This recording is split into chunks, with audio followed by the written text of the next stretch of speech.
Faire du Mono un département phare en matière de mobilisation des ressources à l'aide de la réforme du secteur de la décentralisation, telle est la motivation du préfet du Mono qui a organisé du 24 au 28 juin 2024 une première tournée statutaire dans les communes de sa juridiction administrative. C'est une première qu'à pareille période de l'année, l'autorité préfectorale se rende dans les communes pour un tel exercice. De Komé à Lokossa, en passant par Bopa, Khoyogbe, Grand Popo et Atiémé, le préfet, les membres de la conférence administrative départementale, les élus, les têtes couronnées et dignitaires religieux et toute la société civile ont suivi les présentations des secrétaires exécutifs. Ces derniers ont exposé leur niveau de mobilisation des différentes ressources au titre du premier semestre de l'année 2024. À l'évaluation, Bopa et Komé se distinguent particulièrement.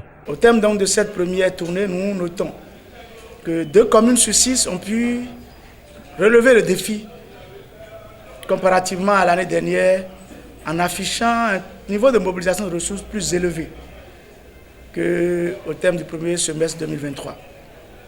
Pour les autres communes, elles n'ont pas démérité, car les raisons qui sous-tendent les faibles performances se justifient par beaucoup plus des réformes intervenues qui ont ôté aux communes la mobilisation de certaines ressources, notamment les questions d'état civil, mais également les réformes intervenues sur la gestion des ADC.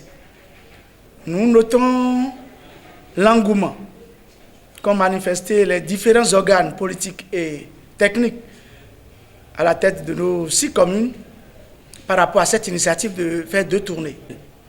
Par la présente initiative, il s'agit semestriellement de rassembler non seulement les membres de l'administration communale, mais aussi les forces vives de chaque commune pour attendre d'eux leur regard sur la gouvernance de nos communes, mais surtout leur regard sur ce qui est fait en lien avec l'amélioration de leurs conditions de vie. Cela nous permet d'apprécier et d'orienter nos programmes d'assistance conseil, mais surtout les instructions vis-à-vis de nos communes pour intégrer les recommandations issues de la première tournée et apprécier leur mise en œuvre au cours du second semestre. Insistant sur la nécessité d'améliorer les stratégies de mobilisation de ressources, l'autorité préfectorale exprime le vœu que les élus locaux et communaux s'impliquent davantage. Nous avons noté de part et d'autre la faible implication de certains élus dans le processus de mobilisation des ressources, la faible collaboration entre le secrétariat technique des mairies avec les services déconcentrés de l'État qui sont là pour jouer le rôle de conseil, pour les appuyer dans la mobilisation des ressources propres. Et enfin, la faible implication des chefs de village et autres conseillers locaux qui, entre autres, ont dans les dispositions réglementaires le pouvoir d'accompagner les services de l'administration fiscale, mais aussi des mairies pour la mobilisation des ressources propres. Nous voulons donc rappeler à ces acteurs la nécessité pour eux de travailler, quand bien même que chacun respecte les limites de ses compétences, dans cette logique de complémentarité, car l'objectif reste un. C'est la mobilisation des ressources inhérentes à la prise en compte des aspirations des populations, c'est-à-dire à l'élaboration et la mise en œuvre de projets conséquents pour améliorer de façon sensible leurs conditions de vie. Il est donc à souhaiter que les élus puissent s'approprier non seulement leur devoir, mais l'accomplir de façon objective.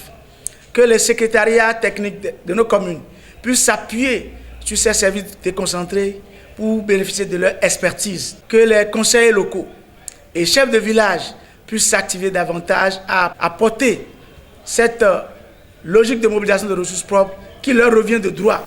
Et enfin, nous attendons de nos maires de prendre des décisions qui motivent chacun de ces acteurs et qui les récompensent à la mesure de leurs sacrifices aux besoins. Outre les questions de mobilisation des ressources, des préoccupations relatives au lotissement, à l'eau, à l'électricité, à la transhumance et à l'occupation anarchique des espaces publics par les usagers des marchés de Komé et de Zunhoué ont aussi été abordées.